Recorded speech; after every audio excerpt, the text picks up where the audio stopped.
Hey leader, David Burkus here, organizational psychologist and author of 4 best-selling books on helping leaders and teams do their best work ever. And in this episode, we're going to talk about how to build culture on a team when that team's working totally remotely.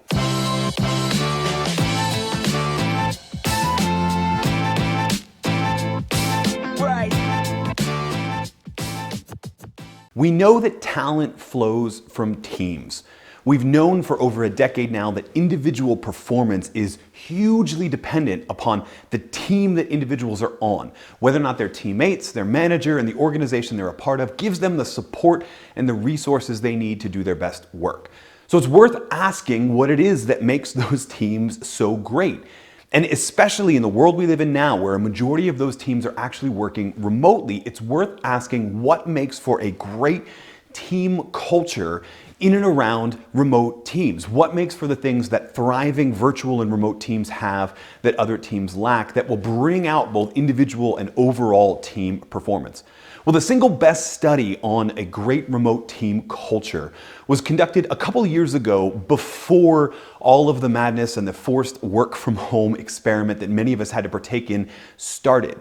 But it was conducted on virtual teams from multinational organizations that were also cross-functional teams, the most boundaryless of the boundaryless teams, meeting virtually, meeting via Zoom and WebEx, etc., collaborating asynchronously because they're all over the world, and yet culture became a big factor in their success and failure. And we're going to talk about the 2 things that made a difference in the culture of that remote team, and then we're going to talk about one thing that every single team, co-located, remote, fully distributed, hybrid, whatever you want to call it, needs to have. So all total, it's the 3 things your virtual remote team or even your co-located team needs to have a thriving team culture that unlocks team performance. The first element from this study that was found around virtual teams and working well together was a sense of shared understanding. Now, shared understanding refers to my ability to know the team, my ability to know the knowledge, skills, and abilities of everyone else on the team, and also to know what their communication preferences are, what their work styles are, when they're available and when they're not available. It also refers to the context that they're working in. I know the situation they're facing.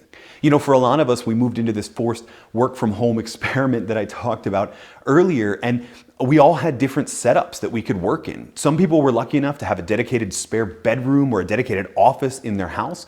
Other people pulled a folding screen across a corner of their dining room and had to work for 8 hours a day from that tiny little self-imposed cubicle. Meanwhile, their kids are at the dining room table trying to do their virtual schooling. These are 2 very, very different contexts. And shared understanding refers to the degree to which I'm aware of that context in other people and how that affects my ability to collaborate with them. You don't get great collaboration without a deep understanding of every person on your team, what they're great at, what they need help with, how they like to ask for help, the situation and the context they're working in. All of it stems from a sense of shared understanding.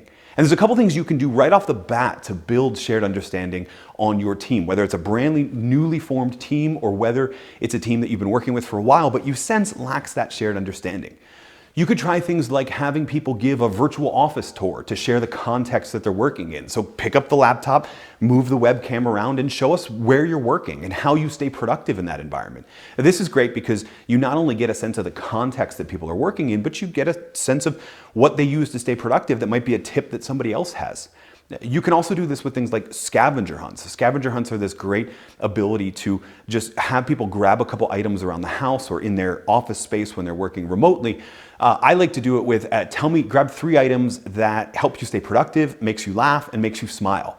And we get to learn a little bit about that person and how they stay productive and what their sense of humor is and those sort of things. And so you can build a strong sense of shared understanding just from that. Now, the third thing I encourage a lot of teams to do is to build buffer time into these virtual meetings. Jump on the line 5 or 10 minutes early so people have a time to chit chat. When you dismiss the meeting, don't close it out immediately. Let people hang out. Tell them, hey, we're done for the day, but if we want to hang out and chat for a while, I'll stay on for another 15 minutes or so.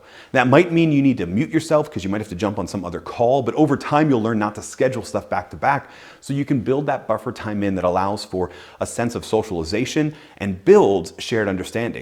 Those buffer times in meetings where we socialize also build the second element of a thriving remote team culture, which is shared identity. Now, this refers to the extent to which I actually feel like the team of people that I'm on is a real team. I've made the team feel as real as it was in real life. This is going to be a big hurdle for a lot of organizations as we move into this work from anywhere world that is a holdover from the situation that we all faced in 2020. You see, I don't believe that we're all just going to go back to the office and work co-located. When it's safe to open offices again, people will go back. Some people will go back for all 5 days, 8 hours a day, but most people won't. Most people will want the flexibility they've learned how to deal with for 9 months to a year now. You don't send hundreds of millions of people to work from home and then just snap your fingers and call them all back. It's not going to happen. So in reality, what we're going to experience is a difference between co-located members of the organization and then members who are working on that project with the rest of the team. We know we want the project team to be the one that feels like a team, but distance can have a big effect on our minds and what we consider to be the actual team. So thriving virtual teams build a sense of shared identity so that people feel like they're connected to the team that's actually a part of their project. And you can have a shared identity in multiple different teams. The point is that you're building as much of a sense of us and a sense of team in this virtual setup as you would if you also were a part of a co-located team. Now, as I said, one of the best ways to do this is by building in buffer times in those meetings, but there's a couple other things you can do as well. You can encourage the team to have shared meals together. So this would be an entire meeting where the purpose is socialization. One of the companies I studied in my new book does this on a regular basis. They call it Taco Tuesday, and literally the first Tuesday of the month, sometimes it's on a Thursday, and that just makes everybody laugh. The first Tuesday of the month, everybody goes to their local taqueria, Mexican restaurant, etc., and grabs tacos that they enjoy and jumps on a Zoom call for lunchtime together. And you explain why you chose what you chose, etc., and everybody gets it reimbursed back by the company so that it's not an added expense. Everybody's welcome to it, but you get a sense of a little bit of flavor of what everybody prefers. You're having that in-person meal that we know from research, if physical research on in-person meals builds a sense of community, and you're having this regular ritual. Rituals are actually the third thing you can do on a team to build a sense of shared identity. Rituals are those little things, you probably already have them, whether you're on a co-located team or not, but they're even more important in this we're all working alone together environment. And it can be everything from large and small. You know, I know some teams where the ritual is that instead of giving applause or typing in the chat, they know their camera's on, so they give jazz hands whenever they agree with a point, and it becomes a little team ritual that they get. Others, the ritual is something like an inside joke. And for some teams, the ritual is the daily stand-up meeting or the daily rundown of questions that happens in Slack. You get to decide as a team what your ritual is, but you do need to decide on a ritual, something that your team does that most of the organization doesn't do, so that there's a sense of identity whenever that ritual is acted on. You put those things together, shared understanding and shared identity, and we are almost at a thriving team culture. We know from the research that I described that shared identity, shared understanding, these are the things that build that sense of team on a virtual team that allows them to thrive.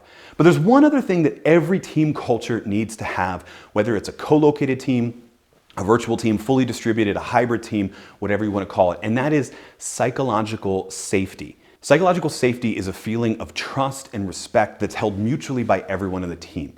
Psychological safety means that people feel safe to express themselves fully. They feel safe to talk about their ideas. They feel safe to talk about what's going on in the rest of their life that'll help build that shared identity and shared understanding piece.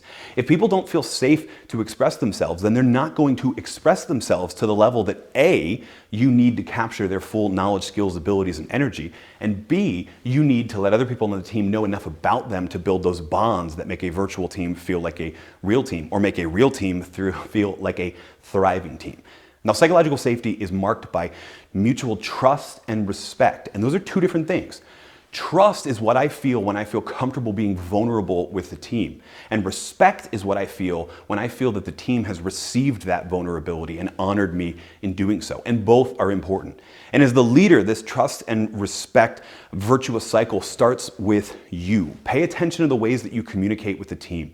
Pay attention to how you respond when they present ideas. Are you responding in a way that's respectful, or are you responding in a way that explains why this will never work? Pay attention to how you are communicating. I grew up with a very dry, sarcastic sense of humor that gradually I had to learn doesn't work in a virtual environment.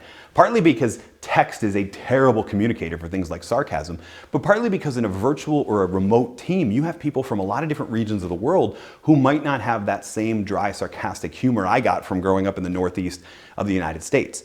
So pay attention to those things because you might be accidentally communicating respect or disrespect by not paying enough attention to how you're acting. And that will have an effect on everybody else in the team. One of the things we know about uncivil behavior in the workplace is that most teams take their cues off the leader and what the leader of the team is doing as a guide for what they can get away with doing. So pay attention. You may even want to take that person on the team that you have enough trust with or respect with, that person that you feel closest to on the team, and ask them, hey, would you watch my behavior when we go into this next meeting? Keep a record. Watch what I say and watch other people's facial expressions, because I have a lot of content to go through, and I think you would probably be the better judge of things that I missay or that accidentally communicate disrespect. And then meet with that person after the meeting, receive their feedback, and learn what you need to tailor moving forward. As a leader, trust and respect starts with you. It doesn't end with you, it spills over into the whole team, and as it does, it builds a sense of psychological safety. Now, these three things together are honestly something that every co-located team needs as well. Shared understanding, shared identity, and a sense of psychological safety are the difference between whether or not talent truly flows from teams or whether or not individuals feel that the team is actually a series of individual relationships between me and my manager. That happens in-person co-located teams as well, but it's even more important in virtual teams. You might think that because we are virtual, because we are remote, I can just manage that individual relationship with each person. But the truth is your team needs the skills of the other person on the team. And if you want to make a lot less work for you and a lot better work for the team, the best thing you can do is make sure everybody has a sense of shared understanding, shared identity, and psychological safety. And when you do that, out of shared identity, shared understanding, and psychological safety flows a thriving team culture. And out of that thriving team culture flows a level of talent and performance that you may have never seen back in the co-located office. Shared understanding, shared identity, and psychological safety builds the culture that we need to build top performance. Hey, thanks so much for watching this episode. If you liked it, make sure you're subscribed or following this channel. And if you really liked it and you want to go deeper, then check out the resources we have for you at davidburkus.com/resources. Guaranteed there's something in there that'll help you and your team do your best work ever.